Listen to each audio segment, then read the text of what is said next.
I'm BK Maginnis, your Democratic candidate for U.S. Senate here in North Carolina. This is the next episode of my walking series where I walk and tell you a little more about my campaign and some of the issues that are important to me.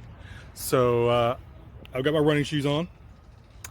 So either put yours on and head outside, get on that treadmill, or just watch me walk and talk from your computer. Let's go. So, first thing to understand or talk about today is they're actually going to be, towards the end of this, some jump cuts. And I'm not going to spoil it, but there's a reason why, but just to go ahead and let you know that it's going to happen. So, what we're talking about today is going to talk about as a big priority in my campaign, and it's racial justice. Also, maybe you might call it racial inequality. I guess a subset of that would be systemic racism. But that's what we're going to talk about today.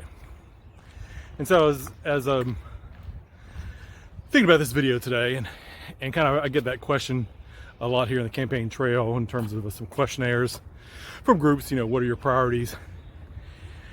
And I think about racial inequality and, start trying to think of well, how can I explain why it's important to me? And the more I think about it, the more kind of absurd that question actually is. And I guess I sit there and go, okay, well, I'm white. Racial inequality doesn't, or racial justice doesn't really impact me. But again, just because something doesn't impact you, or just because something doesn't impact me, doesn't mean that it shouldn't be addressed in an inequality or injustice.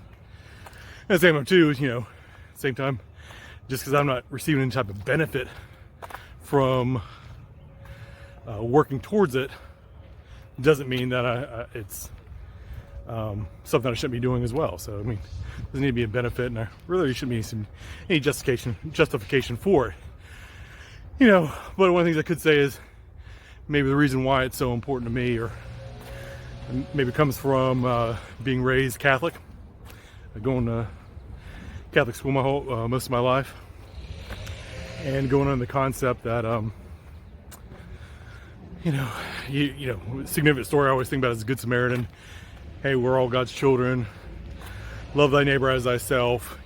Good Samaritan. You take care of other people, even if they're not exactly like you. But it could be too, because I've had an interest in politics and kind of, I guess, believed everything that we were taught since we were young about Americans, and that, all men are created equal. Now we know, again, when you get a little older, you understand the context that, well, they just meant, white men are created equal. But, as a young person, really I didn't understand how, that application, and thought, okay, really everybody's equal and we shall be treated equal. So, again, as you get older and you start to learn more and you start to see more injustice, and you start learning and reading and understanding where systemic racism comes from, it becomes more and more important. So I'm not going to talk about all the different ways or means that systemic racism has created racial inequality in our country over the last 400 years. That's for own research. I will say a good less than 20 minutes of your time is a show on Netflix, and it's called Explained. And one of their very first episodes was about racial inequality. And again, 20-minute episode, I think it's 16 minutes actually, is not going to give you the breadth of everything. But it's a very good starting point, and if you're someone who, doesn't understand, doesn't believe there's systemic racism or there's been systemic racism, it gives some very good, real person accounts of that. Senator Cory Booker's in there. And I can understand that too, because, I was talking to a lifelong Republican older man a little while ago, I guess just say a couple months ago or whatever else. And he grew up poor, large family. They struggled, and now has done well for himself. and really just didn't understand. Oh, okay, well, why is there special treatment? Why should we have special treatment for African Americans?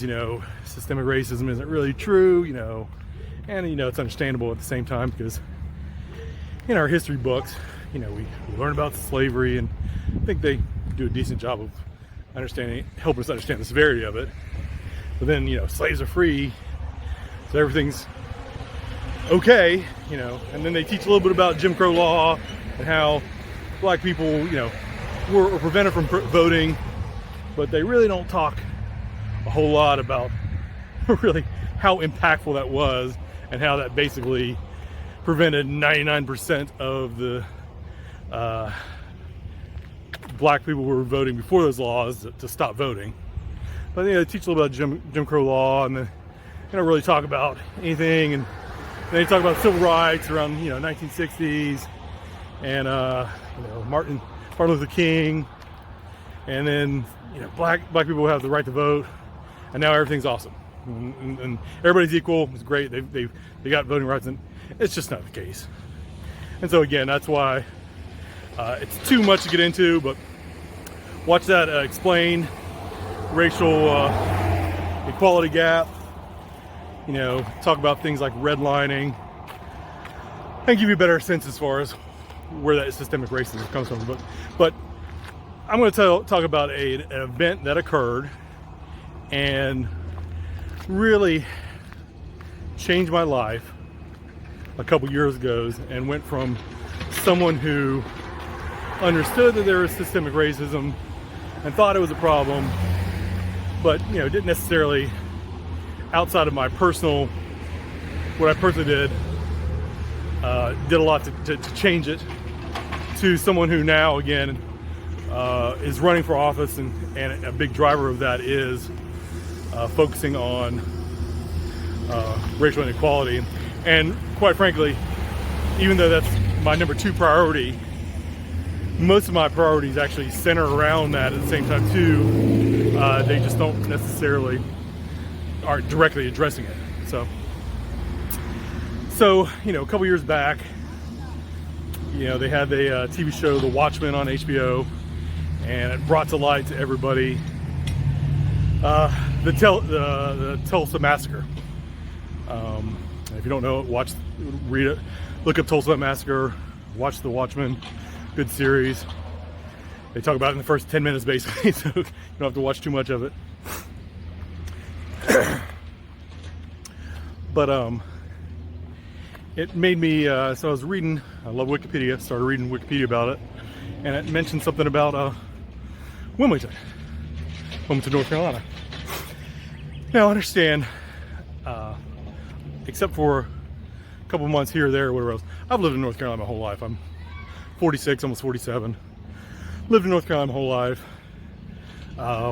Had all my schooling here in North Carolina, so 16 level years of education, all here in North Carolina. And even if you went to North Carolina, people know you went to school here in North Carolina. In 4th grade, you actually even have a North Carolina history class, which is your history for the entire year. So again, you have an entire year in school dedicated to North Carolina history. Well, anyway, this isn't something I learned. This is the Wilmington, it's called the Wilmington Massacre, occurred in 1898. It's nothing that I learned in my North Carolina history, and it's really nothing I knew about until a couple years ago.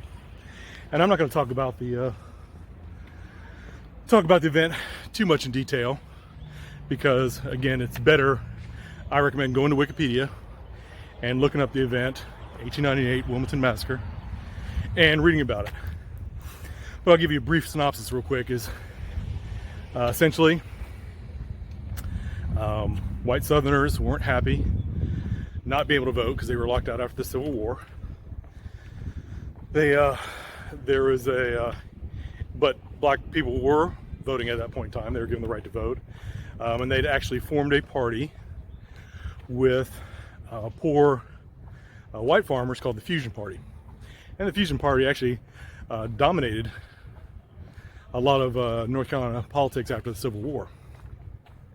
Well, basically the Democratic Party, and I always hate that our Democratic Party is that way, but again, you all know how things kind of switch. Democratic Party back then, white Southerners, created a lot of resentment in the white community. And so to lead up to that too, nowadays, if you live here in North Carolina, Raleigh's the biggest city, makes sense because it's the capital. Charlotte just eked out Charlotte here this last census. Charlotte's big because of banking. But back then, the biggest city was actually Wilmington, North Carolina. It makes sense because it was a port city. Largest city, and actually was majority black, 55% black. So, 1890s, the Fusion Party actually ran the city, and it was biracial. So it was biracial government, many black business owners, things like that. Black business owners, black elected officials, important people in the city. Well, white resentment is built up. A lot of things happen. Again, I recommend reading the Wikipedia page. Long story short, the only successful coup in American history occurred in Wilmington in 1898 in that massacre. So again, we talk about the January 6th insurrection, which was an attempted coup, and thankfully wasn't actually successful. The one in Wilmington actually was. Angry whites went to the armory, grabbed, the rifles, guns, blah, blah, blah. Killed 300 black citizens, drove out of the city 2,000 more. All the black businesses were shut down, taken over, closed, whatever else. The government was actually, the mayor and all his other elected officials were actually held at gunpoint and forced to resign. And the usurpers put themselves in office and took over the government. So it was an actual coup. And after that event, Wilmington was no longer a black, no longer a black majority city. They're driven out. And the problem is, after that too, is what ended up happening was, you think, oh, this happened. I can't believe this happened. Well, the white Democrats manipulated the media because they control a lot of the papers in the state, and basically gaslighted the situation. And it's probably not the right word, but they basically said it was the black people had risen up in a riot, and all these white people were heroes, and that's what ended up happening. And so it wasn't until many years later the truth actually kind of came out and started being known, because the black people in the city who actually survived were fearful of reprisals if they talked about it, and which is apparently was very similar in Tulsa at the same time, for the Tulsa incident as well, Tulsa massacre as well. Nobody really talked about it because I guess they didn't want to get killed. So, you think 300 people were killed, 2,000 people were forced out of the city, basically penniless. In this incident, nothing occurred. When it finally was recognized as a massacre or whatever else, in 2007, they tried to, there's legislation put out to give reparations to the ancestors of the survivors of that. Didn't get passed. There's also a bill that was trying to get this, the story about the massacre, included in the North Carolina curriculum, and that didn't pass either. So, the whole point of the story is we sit there and say, oh, there's not systemic racism, or we don't understand, oh, well, black people have the right to vote. Everything's equal now. An event like this happened Nothing was ever done about it. It's not reported in the history books. And so if it's not reported in history books, people don't understand, that these things happen, and there's a reason why maybe there might be a difference in poverty levels between whites and blacks in North Carolina. Kind of addendum to that too is, when we talk about that, is, they tried to put a reparations bill, never got passed for the ancestors of the survivors.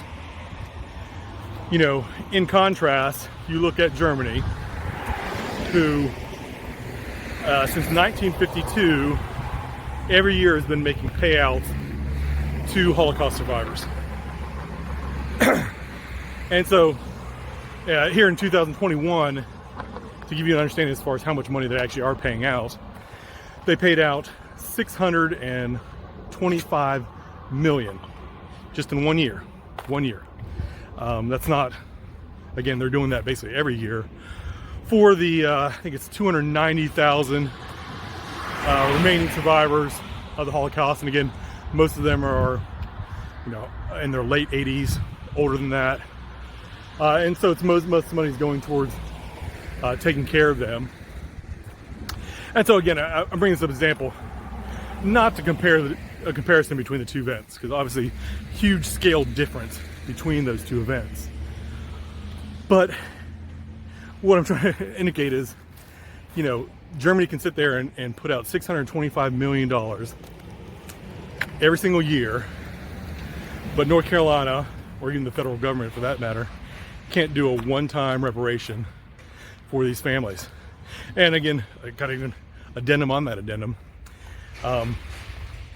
Most of those, the reason why they put the money for those survivors is actually most of them didn't have, came out of the war penniless.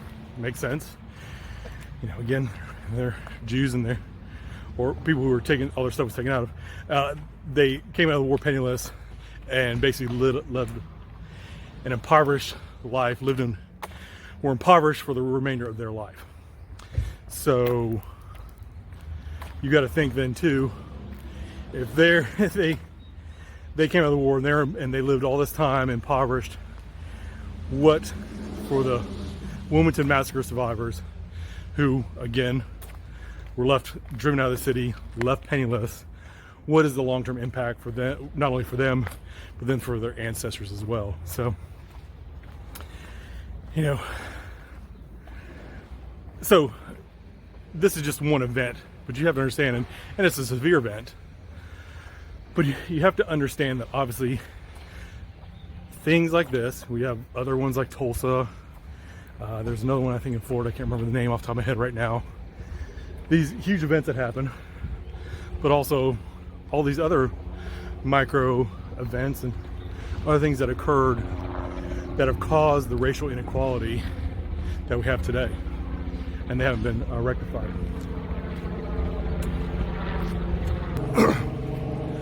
One of the things too that you understand, and I kind of cut it short here, one of the things too to understand with that is how eerie it is, the similarities between what happened in the lead up to that massacre and our current situation today by the Republican Party as well.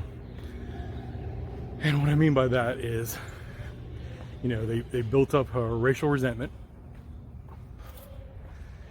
They actually changed election laws. So again, read about it, but they basically changed election laws so that Democrats changed election laws so they can stay in power. They built up militias, and this is outside of the KKK. They actually were known as the Red Shirts, and these weren't people who, came out at night and went around in robes. These were people in daylight who terrorized people in broad daylight.